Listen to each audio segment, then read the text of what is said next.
Hi everyone. As we all know, this last year has been hard on all of us, and it's no different for children.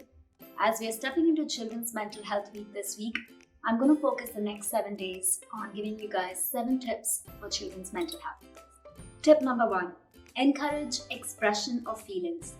Kids go through a complex range of emotions, just like adults. They feel frustrated, excited, jealous, frightened, embarrassed, and a whole lot of other feelings. But often, kids don't have the vocabulary to express what they're feeling. So instead, they may show their feelings in other ways, like facial expressions, behavior, crying, and sometimes it can result in problematic behavior if they don't know how to express themselves well. So, as parents, it's really important to guide them on this journey and have a chat with them, showing them the different ways that they can express themselves and giving a name and label to their feelings. Tip number 2: provide structure. Children crave predictability and a routine. So, maintaining consistency and ensuring your kids know what to expect day to day will help them manage their feelings. They want to know what activity they're going to do next, what consequences they will experience if they break the rules, and what privileges they will receive for good behavior. Especially this current condition, the uncertainty regarding their school year is very disconcerting to children. So it's really important that we provide them with an everyday structure in the day-to-day life. So keep a calendar, maintain a daily routine, and also plan a fun family day each week. Tip number 3: boost self-esteem. Helping a child develop a healthy self-esteem can give a significant boost to their mental health. Give genuine and realistic praise. Saying things like, "You're the smartest kid in the school," won't help them develop a healthy self-esteem. Instead, praise their efforts and steer clear of exaggerated compliments. Help your child develop a healthy self-talk. If they say negative things like, "I'll never be good at math," it might be tempting to say, "Of course you will," but that won't help them develop a healthy inner dialogue. Instead, ask questions like, "What could you do to get better?" This will help them come to healthier conclusions.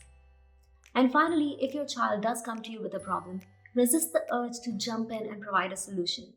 When a kid speaks, their brain is literally rewiring itself to understand the problem.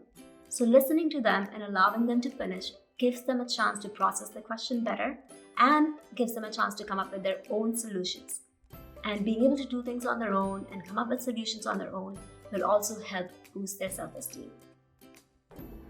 Tip number 4: promote healthy habits. Teach your kids to develop healthy habits that are good both for their body and their mind. So, eating healthy diet, good sleep hygiene, and plenty of exercise.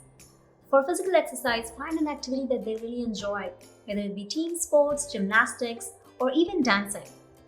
Research has shown that mindfulness and gratitude can also have a big impact on mental health. So, you can start a simple routine with your kids where they write down one thing they're grateful for each day, and will set a good tone for the rest of their lives. Tip number 5: nurture friendships and relationships. The relationship that kids have with their parents is vital, but it's not the only one that matters. A mentally healthy child will have a number of relationships with other family members, like grandparents and cousins, as well as friends and neighbors. Even if you're the kind of parent that loves to spend alone time with your little ones, give them opportunity to connect with others, especially their best friends. Accomplishing this task during a pandemic may be difficult, but try to get creative and do what you can to help your kids connect with others. Tip number 6: watch out for red flags. If you notice that your child is overly anxious about normal things like meeting new people, there might be a problem. Likewise, a change in mood or behavior that lasts for more than 2 weeks, that could be a sign of a problem.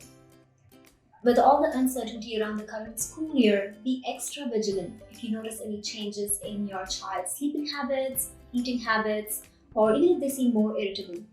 Look out also for changes in concentration and focus. Before you get too worried though, remember that the problem may not be too serious or long-lasting, but if it does persist, then it might be time to seek professional help. Tip number 7: take care of yourself first. Children are at an even greater risk of developing mental illness if one or both their parents have mental health problems. Kids look up to their parents to learn how to cope with stressful and anxiety-provoking situations. Make sure you set a positive example of how you deal with difficult situations.